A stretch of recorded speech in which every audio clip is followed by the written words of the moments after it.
कि आपराधिक मामले में हम एफआईआर कैसे दर्ज कर सकते हैं। सबसे पहले आइए जानते हैं कि एफआईआर होती क्या है, इसका महत्व क्या है और इसे कैसे दायर किया जाता है।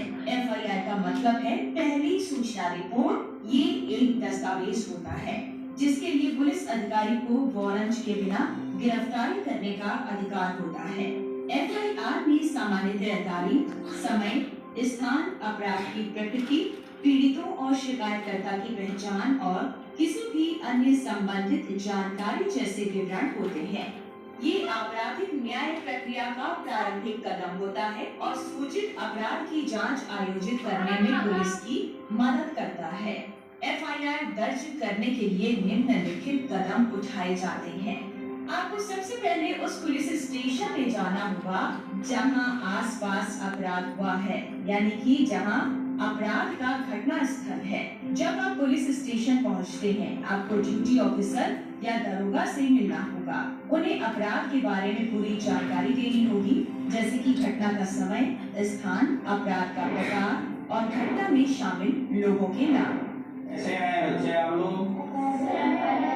एफआईआर दर्ज कराने, आप एफआईआर दर्ज कराना चाहते हैं, उसके विषय में पूछना है। एफआईआर कैसे दर्ज होती है?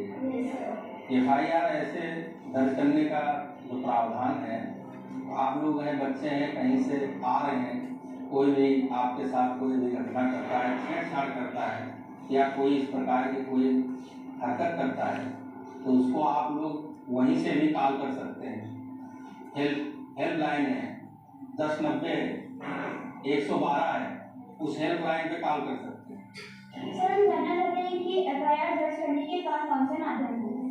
हाँ, एफआईआर दर्ज होने के माध्यम है ऑनलाइन भी एफआईआर दर्ज कर सकते हैं।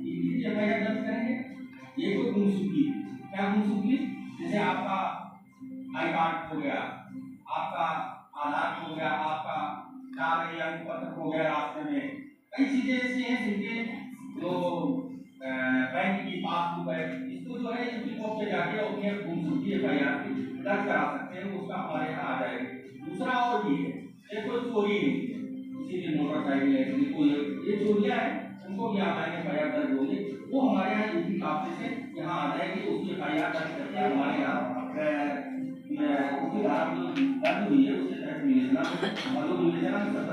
आपकी पूरी जानकारी सुनने के बाद एफआईआर को दर्ज करेंगे। आपको एफआईआर में दी गई जानकारी को सही तरीके से सत्यापित करना होगा। जब एफआईआर दर्ज की जाती है, आपको एक प्रमाण पत्र दिया जाएगा जिसमें एफआईआर का विवरण दर्ज होता है। इस प्रमाण पत्र को आप अपने पास रखें, क्योंकि ये आपकी एफआईआर की आधिकारिक प्रति होती है। याद रखिए कि एफआईआर दर्ज करने के लिए आपको सही और सच्ची जानकारी देनी होगी। झूठ बोलने या गलत जानकारी देने की कोशिश बिल्कुल ना करें, क्योंकि ऐसा करना कानून के तहत दंडनीय अपराध है। पहली सूचना रिपोर्ट यानी एफआईआर आपराधिक न्याय प्रणाली में कई कारणों से महत्वपूर्ण है। एफआईआर अपराध जांच का प्रारंभिक चरण होता है। ये पुलिस को अपराध के बारे में सूचित करती है और उन्हें मामले की जांच के लिए कार्रवाई करने के लिए प्रेरित करती है। एफआईआर दर्ज करने से संबंधित अपराध के महत्वपूर्ण साक्ष्यों के बयान का संरक्षण सुनिश्चित होता है। एफआईआर दर्ज करना अपराधों की रिपोर्ट करने के लिए कानूनी आवश्यकता होती है, खासकर गंभीर अपराधों के लिए। एफआईआर दर्ज न करने से कानूनी परिणाम या न्याय की खोज में कठिनाइयां हो सकती हैं। एफआईआर पीड़ितों के अधिकारों का संरक्षण करने में मदद करती है। ये पीड़ितों को न्याय और उनके द्वारा किए गए हानि के लिए न्याय खोजने के लिए एक स्वरूप चैनल प्रदान करती है।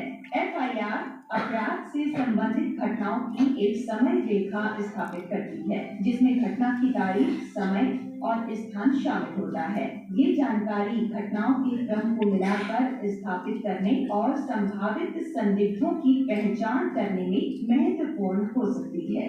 एफआईआर आगे की कानूनी प्रक्रिया के लिए आधार के रूप में काम करती है, जिसमें संदिग्धों की गिरफ्तारी, साक्ष्यों के लिए साक्ष्यों के संग्रह और अदालत में अंततः मुकदमा चलाने का समर्थन किया जाता है। समग्र रूप से एफआईआर सुनिश्चित करता है कि अपराध विवेचित, जांच की गई और कानून के ढांचे में प्रभावी रूप से मुकदमा चलाया जाता है। इस प्रक्रिया में कानून और व्यवस्था की देखरेख करता है। तो बच्चों, आज हमने एफआईआर के बारे में जाना। खुद के साथ या अन्य किसी साथी के साथ हुए अपराध में हमें सबसे पहले अपने माता पिता या शिक्षक को इस बारे में बताना है और एफआईआर दर्ज कराना है।